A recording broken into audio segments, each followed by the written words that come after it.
London, 1888. The air in Whitechapel was thick with fog, fear, and a stench of poverty. Narrow cobblestone alleys, gas lamps flickering in the mist, and shadows that seemed to move on their own.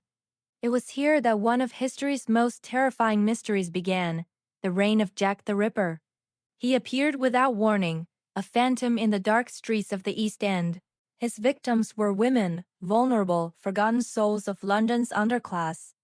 The first body was discovered in late August, then another, and another, each killing more brutal, more calculated, and more shocking than the last. The city was paralyzed with fear. Rumors spread faster than the fog. Some said he was a butcher, others whispered of a doctor, even a member of the royal family. Every man in Whitechapel became a suspect. Every shadow a threat. Scotland Yard's finest detectives, including Inspector Frederick Aberline, scoured the streets for clues. They questioned witnesses, followed false leads, and studied the gruesome details left behind. But Jack was always one step ahead. He struck silently, disappeared like smoke, and left behind no trace but terror. The press exploded with sensational headlines.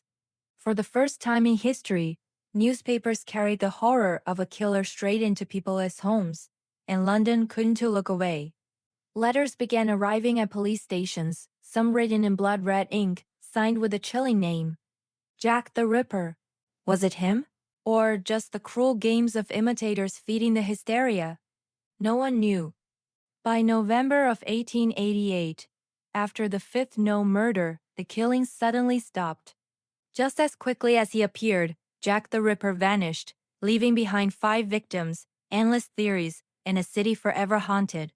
More than a century later, his identity remains one of the world's greatest unsolved mysteries. Doctors, princes, painters, all accused. None proven. But the truth is darker than the killer himself. Jack the Ripper didn't just murder his victims, he exposed the hidden face of Victorian London. A world of poverty, inequality, and forgotten lives.